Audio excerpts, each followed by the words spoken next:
get to 40 and you just say, I can't do this anymore. I got to get into a real industry where I can have the same skills. But everyone in IT, we're working on a absolute maximum 5-year time frame. If we haven't built the business, sold the business, and taken out money in 3 to 5 years, we've lost it. Take for example some companies listed on the Nairobi Stock Exchange. And I'm using this because here in Rwanda we do comparative analysis to engage in any kind of investment.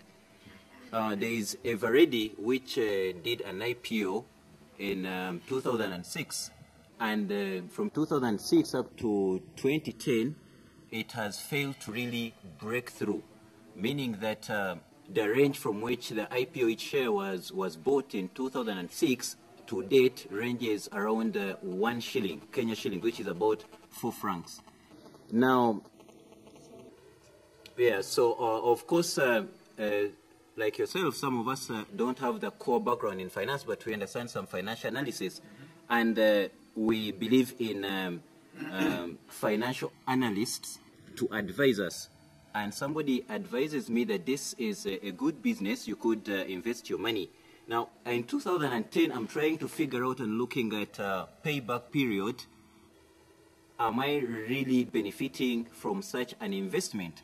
Because I've already invested, say, on an Uganda Stock Exchange, in, say, Stanbic Bank, where when we invested about 2 years ago, within 6 weeks, we had already shot to above 200% in return. So I could sell and make 200% of what I invested. Or say KCB, which is on our stock market here in Rwanda. KCB has been doing well, and because of that business growth, we have been able to reinvest our initial investment, which is growing. Now, I want to figure out if the financial analyst like yourself came and told me that Henry Eveready will do well, and I looked at the numbers. Of course, I won't go into the in-depth of looking at the specifics. Me as an investor, I just need 1 page, 1 sheet of how you've analyzed and summarized the business. So I'm trying to figure out that Robert is talking about Bralirwa coming on board. And Bralirwa, of course, is a good company, and it has been having growth trends. And probably the Capital Markets Advisory Council has specific standards it's going to follow in listing specific companies. But me as an outsider, I didn't start Bralirwa. If I came in and as an investor, I want to be very certain, almost certain, that my money within 4 years or 5 years is going to make a return, such that I make a decision to invest, say, in Bralirwa and not go to invest in another company, say in South Africa or any other country. And I'm talking about this reflecting on the growth of capital markets within Rwanda. So how would you advise on minimizing risk or losses, or even to look into the payback where the money has value? Because to me, 4 years, I'm not breaking through. To me, my time, I'm calculating money against time. Instance, by about 1 shilling over the 4 years. So most of the time, it's below what we really invested during the IPO. Now, of course, I understand that there is a 2007 violence in Kenya during the elections. Yeah. I know there is this financial recession globally. Yeah. But to me as an investor, that does not really make sense on the value for my money. Yeah. Investing is invest in what you know. You know, I don't know, what does Eveready do? Eveready is a company which... Did you ever work in that business? No, but we don't need to have work. Otherwise, should I work in 20 companies I'm investing in? Yeah. So me, I look at figures, yeah. The only reason I mention that is that a lot of individual investors in individual stock, if they really know that business and they understand what they think is the advantage of that company, a lot of times the best strategy in an emerging market is to buy the indice. So I don't know if the Ugandan Stock Exchange or the Kenyan Stock Exchange have a broad index where you can buy what's called an ETF or a fund that basically just tracks the index. It's a lot more exciting to buy an individual stock because there's more volatility and you think you have an edge, or some analyst like me comes along and says, hey, you know, even the best investors, in my case, a lot of the ideas I have in a given year will be wrong. I'll lose money. So if I buy or sell 15 stocks in a given year, I'll probably make money on 9 of them and lose money on 6 of them. That's all I do all day. And then the magic of portfolio managers is making sure that you know when you're right and you size it differently.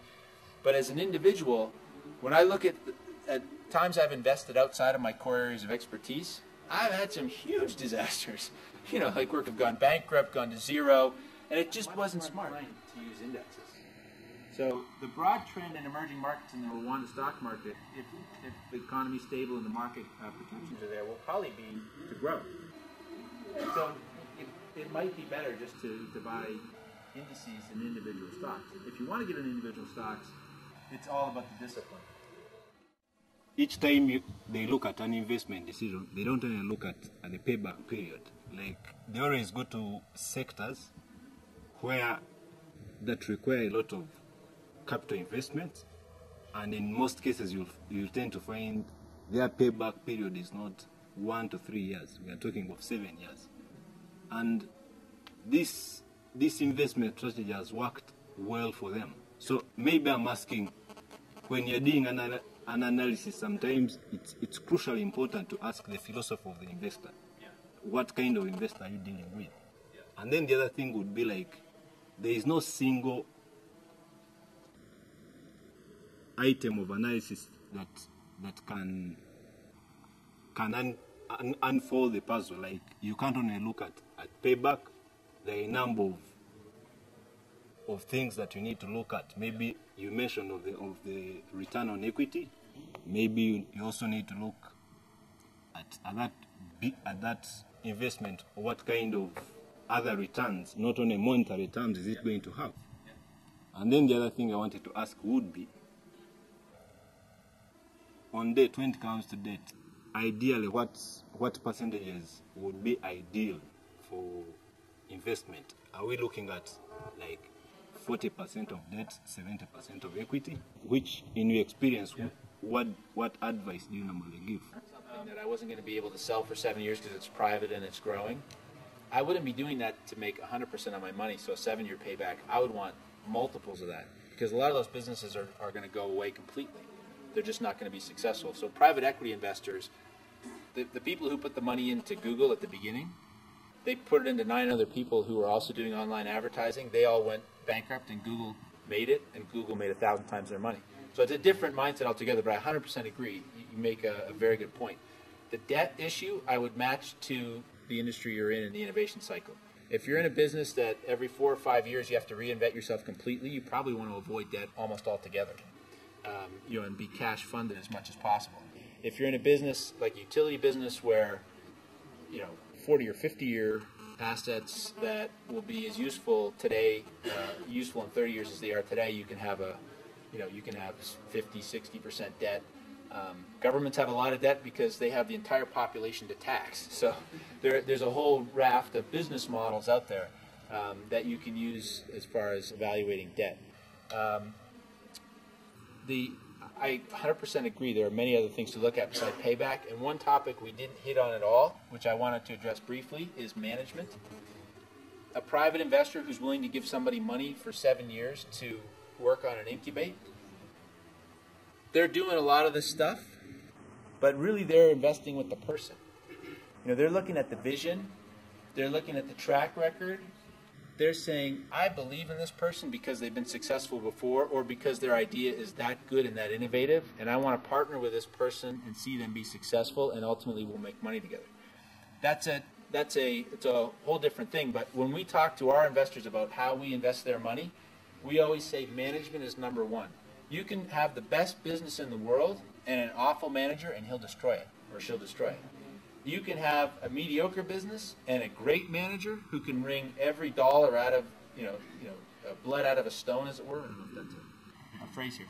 But you can invest with that person. So there's a whole matrix of good business, good manager, bad manager. You want to be with a good manager under all circumstances. And especially for longer time to cash. It's not even so much payback, but longer time to cash out, 7, 8, 10 years before it becomes something I can sell. The management becomes that much more critical.